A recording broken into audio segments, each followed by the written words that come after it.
Hi peer supporters, I'm just going to do a quick run through of session 3 so you know how to plan for it.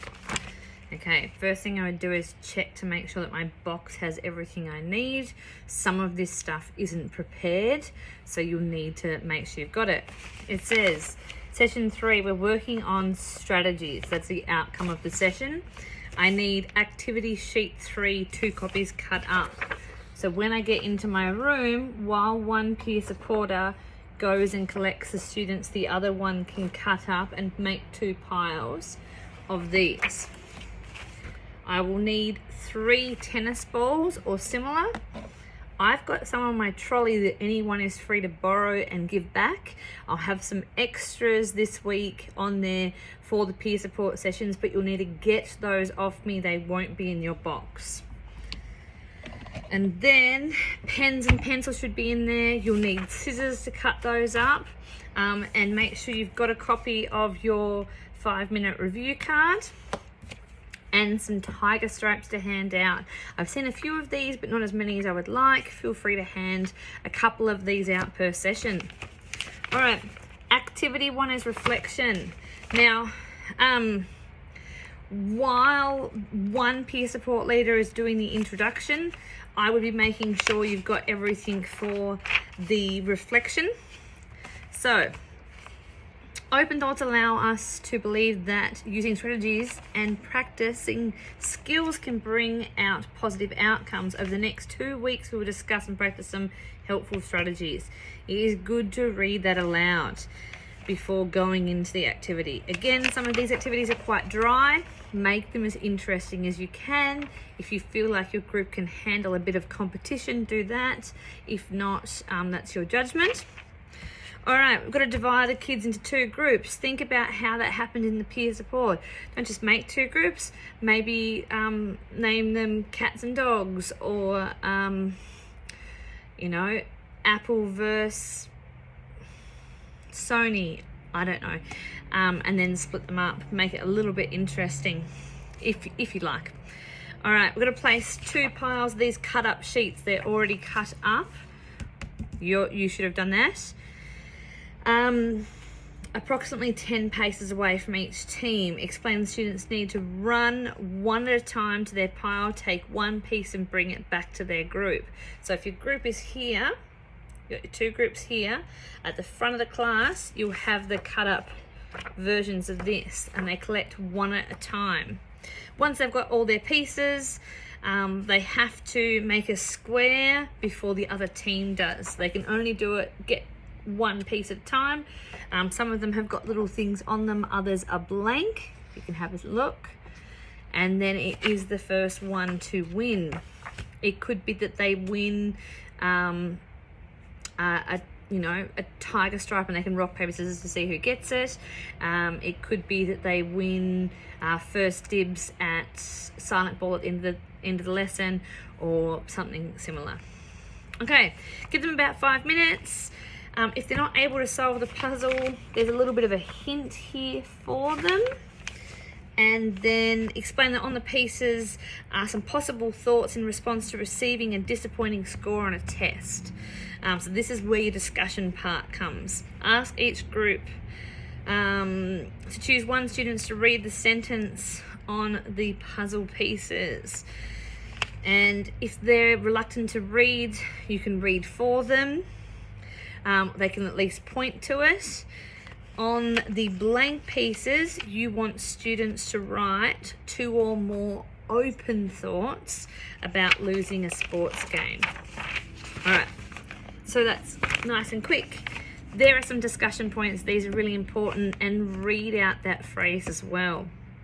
Then, while that's happening, person 2 can get activity 2 on perseverance sorted. There's about 10 minutes. Ask students to form a circle, standing shoulder to shoulder. Take a large step back, so we're spreading out. Call out the name of a student across a circle and throw them a ball. As soon as you give these to them, they're going to start throwing the ball, so keep that in mind. This student names another student from across a circle and throws the ball to them. Continue until all students have received a ball. All right, students need to remember to whom they threw and received the ball. Allow them to practice that pattern for a minute and then call out pause. Especially if you've got a group like my homeroom, so I've got 7-0. When you say pause, get their attention, like hold the balls. You are in control. If at any point you need to, go and grab that teacher or use this if they are not listening. It is not your problem to deal with the behaviours. I just need you to make sure the teacher is aware if you need your support. All right, explain it when the second ball is added. This one has to bounce across the circle in the exact same order as the first ball. So there's now going to be 2 balls moving, one being thrown, one being bounced.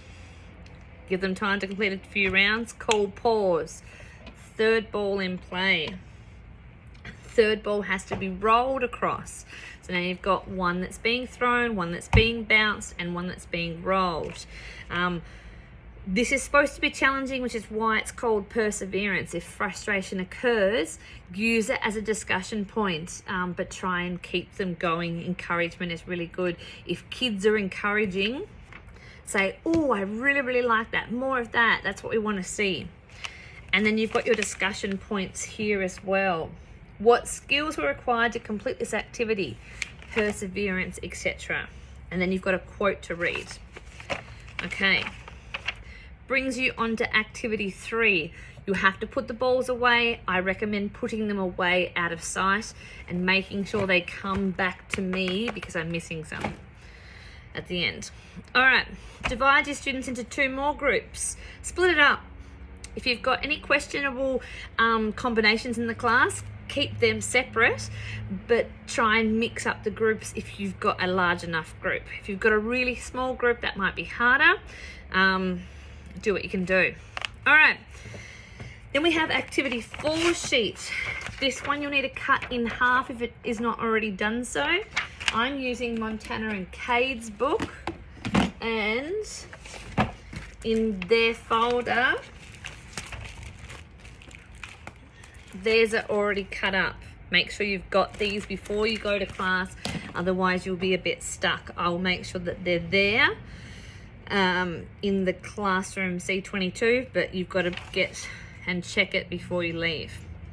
All right, so cut it into 2, hand each group a copy and a pen. Explain that open thoughts allow us to feel confident about asking for support. Here you might want to share a time where you've supported someone, etc., or why it's okay to ask for support. Just keep it very casual. And then read out the first challenge and open thought. So challenge, you've had a disagreement with a friend. An open thought, relationships can be tough. Perhaps someone can give me some advice. Okay. Then it says, ask students to suggest who they could ask for support and when. Hint, consider the most appropriate time to speak with this person so they can give you their full attention. Okay, and then you're going to work through these. The hard thing here is to engage them in positive thoughts and to engage them in open thoughts. So open thoughts is what we're really, really trying to strive for. And then remembering this whole unit that you are teaching them, because that's what you're doing, peer supporters, is about rethinking challenges. For some kids, this might not even be a challenge, but for other kids, this could be a huge challenge. And they might not have thought about who they can ask and what their options are. Okay. All right, once they've had a go at all of those, have a chance to bring the groups back and discuss it. And then you can read through your quote again. If there's time for a conclusion, awesome. Give an idea on what's going to happen next week. Next week, we're having our peer support sessions in grade time, which is great. And all grade 7s are going to do it all at the same time. I've posted that to the group messenger chat.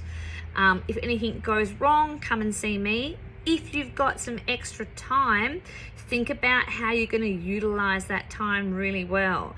playing silent ball every single session isn't great. Some people are playing hangman, others are doing some like little debriefs. I've noticed some groups sitting down in a small circle on the ground and just sharing. They're over halfway through their first term as grade 7. You could do a question box, like questions you have about Rose Bay. Don't read out anything that's not appropriate. You could give them a quiz, things like give them a blank piece of paper, or on the back of the activity sheet, just write 5 things on the board. What time does recess start? Name all 4 principal and APs. If I was in MDT, what room would I be in? Give me an example of 10 pieces of clothing that are a part of the school uniform. It could be boring, but you can make it interesting if you're interested in it. Or just have a chance to chat to them, see how they're going. Remember, you guys are the leaders, and if we think about our grip leadership, let's pull out our booklet. As you are working through as a leader, you need to put your own hands up and be ready when it's your time to lead. And then I really like these 3 things, and I've actually repeated them to a couple of people. Responsibilities of a leader are: do what is right, put others first, and follow through on your promises. That is being a respectful, supportive leader for your grade 7s, for your co-leader. What you're mostly doing is great. Keep it up. I hope this video helps.